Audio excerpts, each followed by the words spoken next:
kami itu hadir sebagai ruh baru, anak bangsa yang sama posisinya dengan anak-anak bangsa lain. Harapan kita, cita-cita kita, mimpi kita itu jangan dibatasi oleh situasi. Tapi ada tekad kuat ketika itu, kenapa tidak momentum reformasi itu, momentum perubahan, awal perubahan itu kita juga hadir dengan generasi baru. Betul.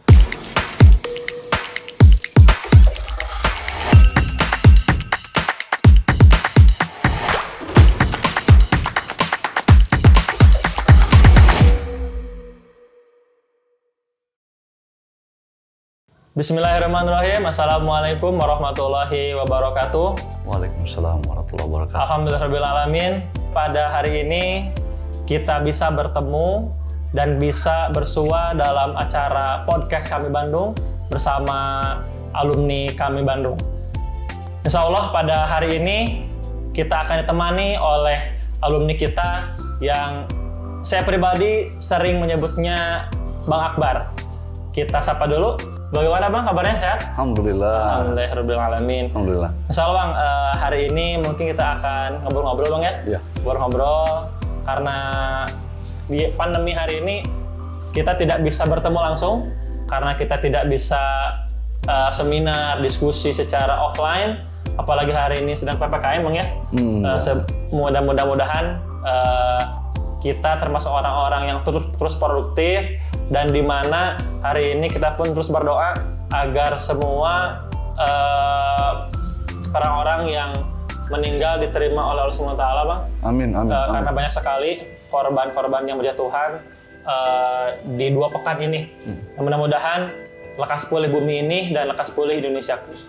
Alhamdulillah kita sudah bisa bertemu dengan salah satu ya alumni Kami Bandung yang saya sebut sering saya sebut namanya Bang Akbar. Kita akan ngobrol-ngobrol sedikit dengan beliau tentang bagaimana kemarin, kini, dan masa depan kami. Sehingga kita bisa tahu bagaimana sejarah beliau dan bagaimana beliau berkehidupan dan dalam berkami. Sehingga kita bisa tahu dan bisa mengambil hikmah dari apa-apa yang bisa beliau sharingkan pada hari ini. Sebelum ke sana mungkin Bang, Aneh pengen tahu Bang, Abang itu mungkin berasal dari mana kan? Mungkin nggak semua orang tahu Abang tuh awalnya dari mana kan? Iya. Terus gimana sih awalnya bisa nyambung ke kami gitu? Kenapa pilih kami? Terus bagaimana cerita ketika di kampus, mungkin di daerah, wilayah, mungkin maupun di pusat? Bagaimana tuh Bang? Iya, alhamdulillah. Ini apa? Saya kenalkan kami atau asal? Abang dulu. Oh, iya. Supaya lebih kenal juga kan para kader kita gitu. Ya, Bismillahirrahmanirrahim. Assalamualaikum warahmatullahi wabarakatuh. Waalaikumsalam. Alhamdulillah, subhanallah walhamdulillah, wala ilaha illallah, wallahu akbar. Wala haula wala quwata illa billahil aliyil azim. Asyhadu an la ilaha illallah wa asyhadu anna Muhammadan abduhu wa rasuluh. La nabiyya ba'da. Allahumma shalli ala Muhammad wa ala ali Muhammad. Alhamdulillah, puji syukur pada Allah Subhanahu wa taala yang tentunya tidak henti-hentinya kita memuji syukur pada Allah Rabbul Alamin, ya, Tuhan semesta alam yang sampai hari ini dalam situasi apapun, dalam kondisi apapun, kita senantiasa tidak pernah luput dari nikmat yang Allah berikan pada kita sekalian. Dan semoga kenikmatan ini bisa kita jadikan jalan untuk semakin bersyukur pada Allah Subhanahu wa taala. Yang kedua juga kita berdoa semoga saudara-saudara kita, ya, sahabat-sahabat kita yang dalam kondisi pandemi sekarang ini tanpa kita kaget ya, kadang kita seperti bermimpi, mereka lebih dulu dipanggil Allah Subhanahu wa taala dalam kondisi pandemi ini. Semoga mereka juga, kalau dalam hadis Rasul itu mereka meninggal dalam syahid ya, kalau mereka sabar dengan pandemi. Alhamdulillah. Dan juga situasi seperti ini pun kita tidak mau mengurangi semangat kita ya. Betul Bang. Silaturahim ya. Terus semangat yang tidak pernah putus gitu semangat kita. Walaupun dalam kondisi apapun kita tetap semangat yang penuh. Tetap produktif Bang ya. Tetap produktif ya. Tetap bahwa semua kita akan lalui. Kita akan lewati semuanya insya Allah. Tidak ada kata mundur ataupun kata mengeluh, ya, kita hadapi dengan optimis. Saya alhamdulillah 23 tahun yang lalu ya. 23 tahun Bang ya? Di kami ya. Seumur sama saya berarti. 98 sekarang ya sejak berdirinya kami lah. Oh iya. Nah, berarti 23 tahun lalu ya. Kurang lebih 23 tahun lalu saya di kami. Kami 23 tahun lah. 22 Bang awal kemarin. 22. Sekarang kalau nanti Maret 23. Ya, berarti saya alumninya sudah sekitar 20 tahun lalu. Betul. Ya, 20 tahun lalu saya alumni di kami. Awal berdiri kami. Jadi alhamdulillah saya memang saya asal dari Sulawesi. Sulawesi Bang ya? Iya, dari Palu. Oh, Palu. Iya, sejak 90 saya sudah merantau ke Bandung, dan di sini saya tinggal di Bandung itu sejak di rumah ini sejak menikah ya, sekitar 2002. Berapa tahun tuh? Udah 18 tahunan ya. 18 tahun saya di sini. Jadi Bandung kurang lebih sudah hampir 30 tahun. Masya Allah. Ya, melebihi dari usia saya kanak-kanak di Palu. Jadi ya ini kampung saya sudah, Bandung ya. Ya alhamdulillah saya seperti biasa-biasa dengan teman-teman ya, seperti teman-teman yang sekolah, yang mahasiswa, rata-rata lah sama-sama semua. Berangkat dari apa namanya? Dari idealisme ya. Dari namanya anak-anak muda itu kan selalu mencari jati diri. Betul. Ya. Berkembang gitu. Dan kebetulan saya belum mengenal aktivis waktu itu kan. Iya. Kita masih belum kenal dunia demonstran, itu belum, paling baca-baca ya. Masih unyu-unyu Bang ya? Ya masih unyu-unyu ya. Jadi tapi dengan seperti mahasiswa biasa punya cita-cita, ya, punya keinginan, punya harapan, punya mimpi, gitulah. Betul Bang, pasti. Jadi membangun mimpi dari awal itu ada mimpi, tapi cuma nggak tahu mimpinya mau lihat mana nih. Mau kemana dan ya, mau kemana, seperti apa, dan lewat mana jalannya ini betul. Untuk mewujudkan mimpi itu. Namanya kita masih anak-anak kan, saya merantau sudah lepas dari orang tua, ya lebih banyak akhirnya bergaul dengan siapa saja, tidak membatasi diri karena sudah lepas dari orang tua itu, ngekos ya sendiri. Mandiri gitu. Bang ya? Mandiri, tamat SMP itu, SMA terus, jadi mau mengasah diri ya, namanya manusia bukan banyak jalan-jalan di-kalikunya, ada jalan sulitnya, ada jalan benarnya, ada jalan kelirunya, ada seperti manusia biasa lah kita jalannya. Jadi ketika potong cerita ya, ketika masuk saya mengenal kami ini, tidak juga kebayang saya sebagai aktivis itu di kami itu. Cuma ketika momentumnya itu tepat, itu antara cita-cita yang kita pasang itu dengan momentum datang itu, ya Allah pertemukan dengan momentum. Betul. Makanya cita-cita itu jangan pernah kita membatasi itu. Harapan kita, cita-cita kita, mimpi kita itu jangan dibatasi oleh situasi. Misalnya karena kondisi begini, saya akhirnya cita-cita kita turun. Yang saya ingin jadi presiden jadi mundur gitu. Gara-gara diam terus di rumah Bang. Diam di rumah dan putus asa gitu, melihat kayaknya tidak mungkin saya jadi presiden kan gitu. Jadi jangan, namanya cita-cita itu pasang aja. Betul. Gitu. Sekuat mungkin gitu. Dan itu membuat kita selalu punya semangat itu. Punya ada ruhnya. Selalu mimpi itu terbangun lagi. Nah, kalau begini orang semua kalau lihat situasi seperti sekarang kan seolah orang semua pada putus asa. Anak saya nanti jadi apa? Ya, sekolah di rumah, online. Udah 2 tahun Bang ya orang 2 tahun, hampir lebih sudah nih. Putus asa kan? Mau jadi mahasiswa apa? Mau jadi pelajar apa? Pelajar online kan? Iya. Nah, tapi saya tetap berpikir ya ketika itu ya kita mahasiswa biasa, cita-cita kita itu besar gitu, walaupun belum kita sampaikan ke teman-teman ya, tapi di hati itu ada gitu, ingin jadi orang baik, ingin jadi orang besar gitu, ingin jadi merubah negara, ingin merubah keadaan, itu tapi belum tahu gimana ini modelnya ini, gitu kan. Tapi selalu melihat situasi lingkungan kita itu selalu ada sensitif itu, berteman dengan teman itu ya, selalu ada. Ya kita anak muda ini kan tidak selalu baik ya, selalu ada neko-nekonya ya. Ada dinamikanya. Ya, ada dinamikanya gitu kan.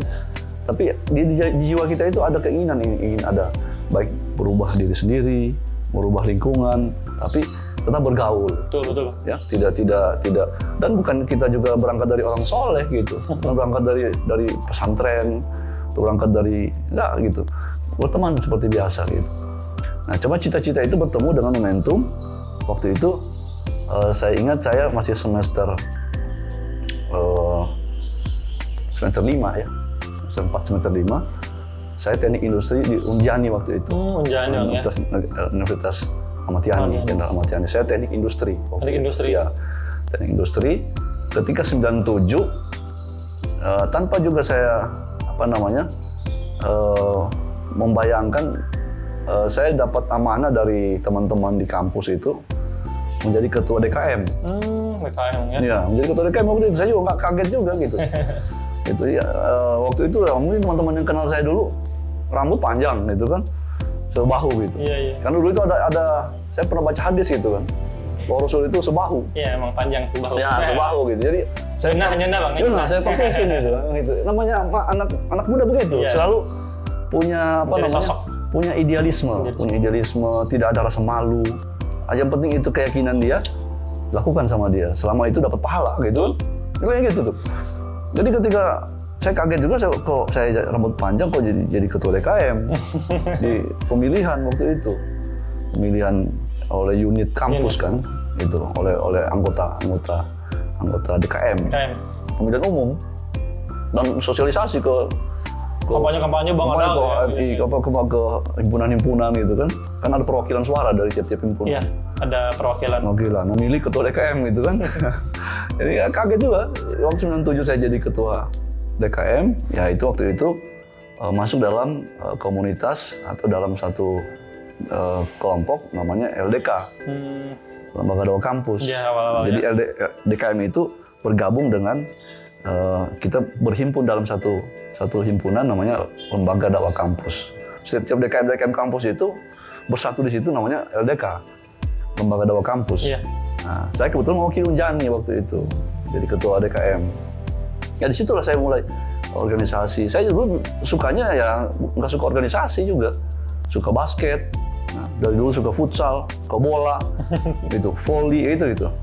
Kalau basket jago lah gitu. Di kampus itu dari SMA-nya, dari bola futsal itu paling suka lah. Ya, suka banget. Jadi bukan tidak, saya juga kaget itu bisa dipercaya teman-teman pimpin orang-orang soleh gitu kan. Kita juga nggak soleh gitu kan pimpin. Nah, jadi ketika 97 itu di DKM, 1 tahun bertemu dengan momentum 98. Oh iya, 98. Nah itu Krismon dan sebagainya. Ya, waktu itu sudah 97 itu udah mulai panas tuh. Mulai Krismon dong ya? Ya, sudah mulai ada desakan. Waktu itu Soeharto sudah berhenti. Jangan dilanjutkan waktu pemilihan tahun 92 kalau nggak salah ya? Iya. 92 sampai 97. 92 dilanjutin kalau nggak salah, lupa saya. 9 dilanjutin ke 92, 95, 92, 97 pemilihan lagi. Nah di 97 itu kita minta sudah beres, tapi masih lanjut kan. Tapi sudah mulai panas tuh ya, sudah mulai masyarakat sudah mulai tidak stabil ya. Momentum 98, tiba momentum itu bertemu dengan satu gerakan massa ya, people power itu ya.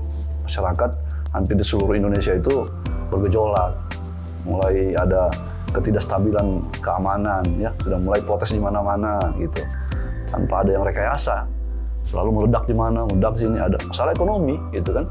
Kita juga mahasiswa bayar kuliahnya juga kan berat, itu makan juga berat itu.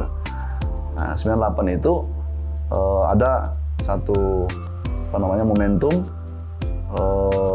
Lembaga Dakwah Kampus ini melakukan satu FSLDK, Forum Silaturahmi Lembaga Dakwah Kampus yang ke-10 ya, ke-10 di Universitas Muhammadiyah Malang.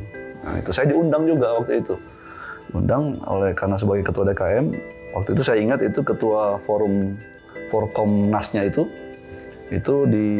oleh ITB kalau nggak salah, yang jadi Forkomnasnya, Forum Komunikasi Nasionalnya. Saya ingat teman saya juga itu waktu itu masih dia dari aktivis dari Salman ya, saudara Febri. Nah mungkin Bang bisa salam juga. Ya Febri,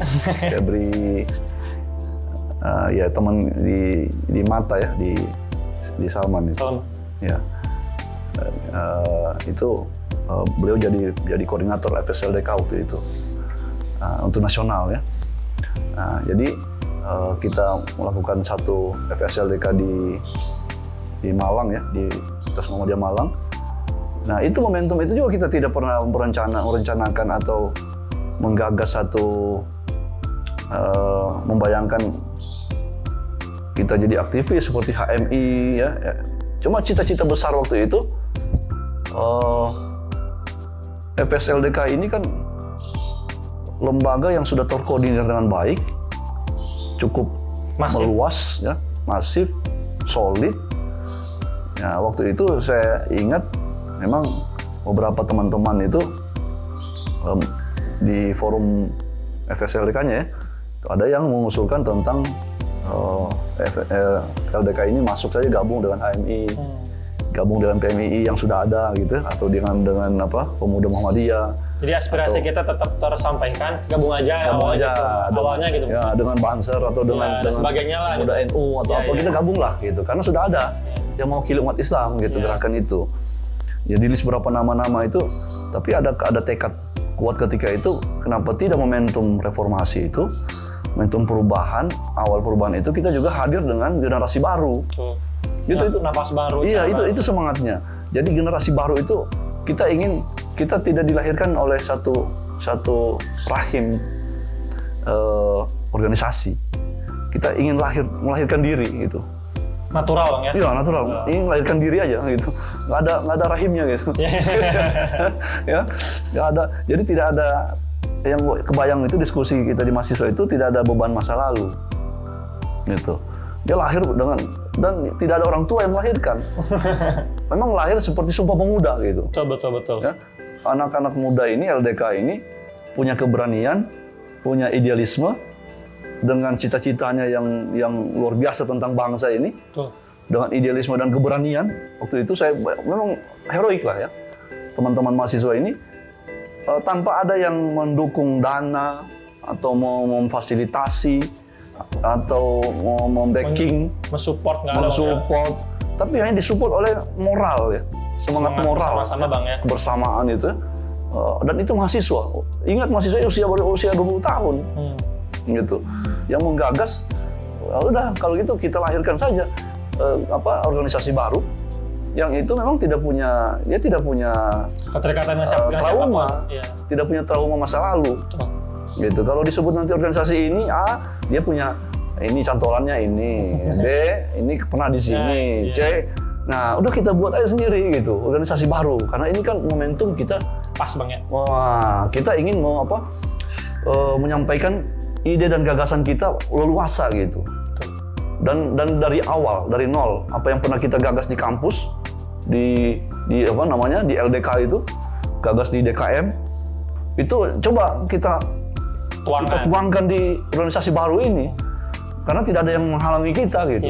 Kalau kita masuk di satu organisasi yang tertentu, pasti akan dihalang oleh ART-nya. ART nggak boleh begini ya, dihadang oleh aturan mainnya begini. Banyak SOP yang tidak bisa kita rigid. Karena itu kan mereka sudah punya aturan sendiri. Itu nggak boleh kita tabrak. Cukup punya senior. Iya. Jadi agak susah gitu. Banyak kepentingan juga. Gitu kan. Nah, jadi cita-cita ini dan dalam bangsa yang beragam ini itu hal yang sangat wajar. Karena kita beraneka ragam punya. Jadi ini semangat di sinilah yang saya ingat tak lupa. Semangat ini yang dulu pernah kita dorong itu jangan sampai bangsa ini dilakukan seperti Orde Baru, penafsiran satu. Jadi bangsa ini tidak boleh ditafsirkan oleh satu penafsiran. Tidak boleh, harus beragam penafsiran tentang bangsa ini, tapi berdasarkan Undang-Undang Dasar dan Pancasila. Kita tafsirkan itu. Jangan sampai nanti ada orang mengklaim tafsir tunggal. Nah itu yang kita dobrak dulu. Tafsir tunggal ala Orde Baru. Yang sempat sekarang rame-rame. Nah, jadi nggak boleh. Itu tidak boleh. Itu kan budaya Orde Baru. Di mana Pancasila, Undang-Undang Dasar 45, NKRI itu ditafsirkan tunggal oleh Orde Baru. Kalau tidak sesuai dengan tafsir dia, itu pelanggaran. Itu melanggar hukum. Apalagi sekarang mau kan tafsir tunggal, Bang. Bahkan mau rubah silanya jadi 3, bahkan trisila jadi ekasila. Itu kan sudah pelanggaran konstitusi, pelanggaran dasar. Udah overload. Sudah tidak, saya kira itu tidak boleh terjadi gitu. Itu sudah tidak sesuai dengan cita-cita bangsa berdiri. Sudah offset, Bang, ya kalau di sudah, ya. Jadi ini saya kira kita tidak pernah melihat orang itu radikal, bukan, nggak bisa. Kita tetap berpatokan pada Pancasila Undang-Undang 45. Tapi semangat anak bangsa ini nggak boleh ditafsirkan tunggal gitu. Itu yang kenapa dulu kita semangat untuk membuka reformasi itu biar tidak ada penafsiran tunggal. Betul. oleh Soeharto waktu itu ya. Jadi tidak boleh. Jadi kita berdiri dengan agama yang beragam. Indonesia berdiri dengan suku yang berbeda, ya, bermacam-macam, dengan beribu-ribu pulau, macam-macam suku, adat, istiadat, dan macam-macam kepercayaan. Itu kan dihormati gitu. Kalau kita tafsirkan tunggal, nanti kalau yang Islam nanti yang berkuasa secara tunggal, dia Islam kan harus Islam semua gitu. Misalnya nggak boleh begini, ini dihabisin semua yang lain. Kalau yang berkuasa nanti Kristen, nanti yang Islam diselesaikan semua, apa nggak boleh begitu kan. Jadi yang maksud saya, jadi kita menghargai hidup rukun itu. Dan dulu saya ingat dari SD SMP, dari TK SD SMP sampai SMA, dan rukun-rukun aja gitu, nggak ada persoalan. Ketika ditafsir tunggal baru ada masalah itu. Nah berdirilah itu tahun bulan Mei ya. Maret. 29 Maret ya. 9 Maret. Kurang lebih 2 bulan lagi reformasi. Bang, itu berarti pas ketika pembentukan kami emang ikut berarti? Iya, itu. Ke Malang, ikut ke Malang? Sebenarnya nggak sampai ke Malang, nggak sempat. Karena ada dulu. Kenapa saya batalkan saya ke Malang? Bentrok, Bang, ya? Nah, bentrok. Yang kedua dulu kan ada kesannya, dulu kan masih ada sensitif dengan, mungkin ini sebagai pengetahuan ya. Dulu LDK itu ada teman-teman HTI. Itu. Teman-teman HTI juga berkecimpung di LDK, Lembaga Dakwah Kampus. Yang berbeda kamar, Bang, ya? Ya, berbeda kamar, HTI ya. Dan mereka juga Islam. Mereka juga mahasiswa. Bergabung di LDK itu, ini seperti perebutan kepemimpinan di LDK itu. Betul. Nah, waktu itu saya ingat itu, 97 itu masih dikuasai HTI. Itu. Pimpinan pusatnya itu masih HTI dulu. Iya. LDK ini. Nah, teman-teman aktivis dakwah kampus, LDK kampus ini mencoba untuk bagaimana jangan dikuasai oleh satu kelompok. Diambil alih oleh kita, oleh teman-teman aktivis dakwah, gitu. Dan kesannya waktu LDK yang di Malang itu masih informasinya masih banyak informasi yang belum clear. Kesana ini HTI ini, di sana ini, gitu. Nah di kampus saya juga masih berdebat, jangan usah berangkat, ini masih HTI yang pegang. Gitu. Itu. Jadi salah teman-teman kalau ada teman-teman yang mengatakan aktivis kampus itu, DKM itu mereka adalah orang-orang yang radikal ya, yang itu katanya dari HTI, dari kelompok-kelompok Islam yang mengharamkan. Garis keras, Bang, ya? Enggak, justru kita sangat moderat, Maksudnya orang-orang yang mengatasnamakan bahwa kita lahir dari orang yang garis keras. Enggak, justru kita hadir di LDK itu mewarnai, dan kita hadir di situ membentuk kami sebagai organisasi mahasiswa. Betul. Dan ikut berpolitik secara konstitusi di negara ini. Kalau di zaman sebelumnya tidak boleh membentuk itu. Iya. Mereka punya keyakinan bahwa tidak masuk ke wilayah politik praktis. Nah, kalau kita setelah masuk, mahasiswa kita yang tadinya kalem-kalem di kampus itu bisa jadi aktivis di jalanan, Iya. sampai tembus ke DPR ya. Saudara Fahri Hamzah, waktu itu kan saya ingat dia masih tahun 98 sudah diutus jadi utusan golongan. Iya. Jadi anggota DPR MPR. Iya, emang utusan Bang ya? Iya, utusan golongan dari golongan mahasiswa. Iya. Nah ini artinya moderatnya kita itu, kami itu ada gitu. Betul. Jadi tidak Islam itu tidak dibawa menjadi satu Islam yang eksklusif, yang diterjemahkan hanya soal ibadah dan lain-lain. Tapi kita luas gitu, sampai pada cinta tanah air itu kita lakukan gitu. Nah, terbukti bahwa kami itu hadir di politik praktis gitu, tidak mengharamkan pemilu, Betul. ikut dalam kampanye, ikut serta dengan konsentrasi pemilu, politik ya, dan konstitusi demokrasi. kita. Jadi kalau ada teman-teman ataupun siapa, saya sering dengar dulu bahwa kampus itu disusupi oleh kelompok-kelompok radikal, kelompok-kelompok. Saya sebut ya, gitu ya Bang ya? Ya, saya sering dengar dulu itu. Banyak kelompok-kelompok yang bahkan dari oknum pemerintah juga ada yang mengatakan begitu. Betul. Bahwa kampus kami itu disusupi oleh anak-anak kami yang radikal. Kata siapa radikal? Radikal kalau tidak mengikuti pemilu radikal. Kita justru ikut pemilu, Betul. ikut pilpres, Meramaikan. ikut mencoblos, tidak golput. Iya. Justru kita meluruskan teman-teman yang di kampus waktu itu radikal. Saya salah satu korban yang waktu itu sebagai ketua DKM didatangi oleh orang-orang itu. Jadi zaman saya jadi ketua DKM itu banyak kelompok-kelompok yang di kampus itu yang mendatangi saya di kosan saya. Cuci otak itu ada gitu. Untuk mau masuk ke satu kelompok. Tapi ya saya punya keyakinan kami itu hadir sebagai ruh baru anak bangsa yang sama posisinya dengan anak-anak bangsa lain. Betul. Dari HMI, PMII, dari GMNI, dari PII, dari PGI, GPI, dan sama. Dan sama ada pemuda-pemuda Katolik, pemuda Kristen, pemuda Buddha, Hindu, Konghucu, sama dengan kita juga hadir. Nah, buktinya kita duluan masuk anggota DPR, masuk di DPRD, masuk ada teman-teman dari kami di DPRD, Betul. ada yang menjadi DPR RI. Jadi saya kira keliru kalau teman-teman ada mahasiswa yang, apalagi yang mahasiswa baru sekarang ya, mengatakan kami itu misalnya radikal. Enggak, justru kami ini yang sangat moderat gitu, dengan perbedaan yang ada. Dan saya merasakan pun bahwa kami itu memang organisasi yang terbuka dan tidak membatasi atau salah satu mazhab ya kalau dalam kita pikir itu. Kami menghargai.